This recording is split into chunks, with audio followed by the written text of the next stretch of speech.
Elhamdülillahi Rabbil alemin. Və salatu və salamu alə nəbiyyina Muhammed və alə alihi və sahbihi ecmain, əmmə bə'd. Aləmlərin Rəbbi olan Allah Azə və Cəlləyə çoxlu şükürlər olsun, çoxlu həmd olsun. Həqiqətən onun yaratdığı möhtəşəmdir. Həqiqətən onun yaratdıqları çox gözəldir. Baxın, necə Allah Azə və Cəllə gözəl məxluqlar yaradıb. Arxamızdakı bu dağ, piramida dağı. Baxın, sanki bir sənət əsəridir, işlənib. Yəni, sanki üstündə bir ustalıqla işləyib. Subhanallah. Və o yerdən çıxan bir dağ parçasıdır. Yerdən çıxan bir dağdır. Onun simmetriyası, onun ölçüləri, subhanallah, necə də dəqiqdir. Baxırsan, hər dəfə özümüz bura gələndə təəccüblənirik. Həqiqətən Allahın məxluqları çox təəccüb edicidir. Necə ki, Allah Azə və Cəllə buyurur, bu Allahın yaratdıqlarıdır. Allahdan qeyriləri nə yaratdı, nəyə qadirdir göstərin. Həqiqətən burada bir sual ortaya çıxır. Deyirəm, necə də ateist olan insanlar öz fitrətlərinə, öz qəlblərinə müxalifdirlər. Onlar hətta özləri də aləmlərin Rəbbi olan Allahla içlərində danışırlar. Və ey ateist olan bir kəs, bax, diqqətlə qulaq as. Sən özün danışmırsanmı öz içində? Demirsənmi ki, əgər sən haqsansa, onda niyə bu belədir? Əgər sən haqsansa, onda niyə bu belədir?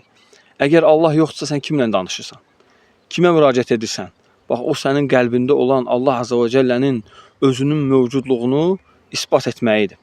Hətta sən özün də ispat edirsən ki, aləmlərin Rəbbi olan Allah mövcuddur və o Allah hər şeyə qadir olan Allahdır. Bax, sadəcə öz işimizdən bir misal verəcək. Bax, arılar çox qəribə bir məxluqdur. Əgər kim arı sahəsində elmi varsa, biliyi varsa, az da olsa arıların işindən xəbərdardırsa, görər ki, həqiqətən təbiətin möhtəşəm, Rəbbin möhtəşəm təbiətdə qoyduğu sirlər var. O sirlər ki, insanlara yardım edir, insanlara kömək edir. Misal üçün, yaz gələndə, baxın, arı alimləri danışır ki, bir çiçək tozu gəlir. Arı öz balalarına çiçək tozu daşıyır ki, onlara yem olsun.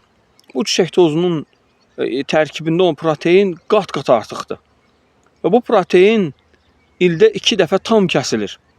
O 2 dəfə bu kəsilməsə, arılar müalicə oluna bilməz.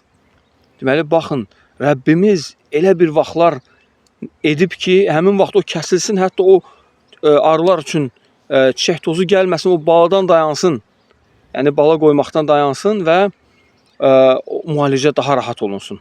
Əgər arı balasını tökməyə dayanmasa, o müalicə oluna bilmir. Bu da avqust və qış aylarında olur. Subhanallah lazım, subhanallah lazım.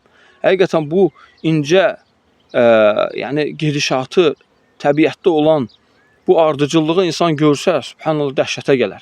Və hətta bu çiçəklərin bir-birinin ardınca dalbadal gəlməsi, bu çiçəklərin bir-birinin ardınca dalbadal bir-birini izləməsi ancaq Allah Azə və Cəllənin böyük hikmətidir, böyük yaradılışıdır. Əgər onlar hamısı birdən-birə çıxıb, birdən-birə sönsə, arı inkişaf edə bilməz.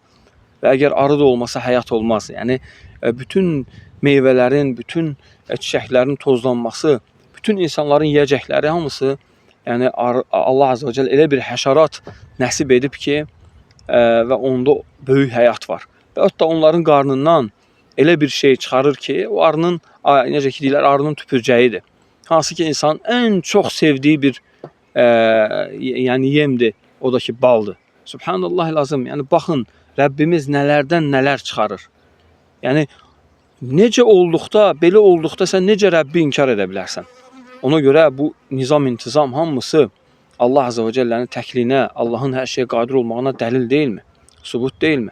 Ona görə alimlər deyirlər ki, ateistlərin danışdığı mənasız söhbətlər heç bir elmi əsasa dayanmayan, heç bir kitaba, heç bir elmə söykənməyən, heç bir əsasa dayanmayan söhbətlər. Ancaq gecə yatsan, gecə yatan vaxtı uşaqlara nağıl əvəzinə danışarsan, bəlkə onlar nəsə inanarlar. Hətta uşaqlar belə inkar edir.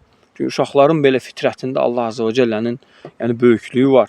Allah Azze ve Celle'nin hak ilah olması var. Yalnız yaradan olması var. Subhanallahil azim. Belə olduqda necə insan inkar edə bilər? Yəni ona görə onlara deyirəm, həqiqətən özünə qayıt. Öz fitrətinə qayıt. Rəbbinə qayıt. Və bütün xoşbəxtçiliklər Allahın əlindədir. Əgər insan Allahın dinində olmasa, heç vaxt xoşbəxt ola bilməz. Bu din gəlib insanı islah etmək üçün, insanı zülmətlərdən nura çıxarmaq üçün. Kitabun enzelnahu ileykə mübarakun liyeddəbbəru ayati. Bu kitabı sizə nazil etmişik, bərəkətli bir kitabdır ki, onların ayətlərini düşünəsiniz, ibrət alasınız. Və həmişə Allah Azze ve Celle buyurur ki, tuxricən nəs minəz zulümət ilə nur. Allah öz ayətlərini göndərib ki, insanları zülmətlərdən nura çıxartsın. Ələ ya'ləmu mən xaləqa və huvəl latiful xabir. O yarattığını bilməzmi? O yarattığını tanımırmı? Onun bütün, görün Allahın insanın bədənində nələr qoyub, necə şeylər yaradıb. Ona görə həkimlərin halına təəccüb olsun. O həkimlər ki, Allaha ibadət etmir. O həkimlər ki, Allahdan uzaqdır. Çox təəccüb olsun. Sən ki bilirsən insanda hansı proseslər gedir. Sən ki bilirsən Allahın əmri orada necədir. Sən ki bilirsən ki öldürən də Allahdır, dirildən də Allahdır. O əməliyyatı edəndən sonra o dərini tikirsən, kim yapışdırır o dərini? Baxırsan ki, yəni ölən insanı, həyatına heç ümid olmayan bir insanı Rəbbin necə qaytarır, sağlam bir insan edir. Necə ki, hətta Peyğəmbər sallallahu aleyhi ve sellem hədisdə buyurur ki, Rabbən nəs, ey insanların Rəbbi, əzhibil bəs, bu xəstəliyi apar. Vaşfi əntə şəfi, şəfa ver, həqiqətən sən şəfa verənsən. Lə şifəə illə şifəuk, sənin şəfandan başqa şəfa yoxdur. Şifəən lə yuğadiru saqamə. Elə bir şəfa ver ki, o xəstəlikdən sonra geriyə heç bir xəstəlik qalmasın. Subhanallahil azim. Bəzən elə pis xəstələnən insanlar olur ki, heç kim ümid etmir ki, o dala qayıdacaq. Şəfası olacaq. Lakin o elə bir sağlamlıqla geri qayıdır ki, sanki heç xəstəlik onda baş verməyib. Allahu akbar. Subhanal xaliq. Yəni bu hamısı Allahın qüdrətinə dəlil deyilmi? Bu hamısı Allahın, yəni böyüklüyünə, Allahın hikmətinə, Allahın qüdrətinin nişanəsi deyilmi? Və ona görə çox təəssüflər olsun ki, yəni inkar edən insanların vay halına. Allah Azze ve Celle buyuruyor ki, vay olsun o gün yalan sayanların halına. Allah bir daha doğrusun.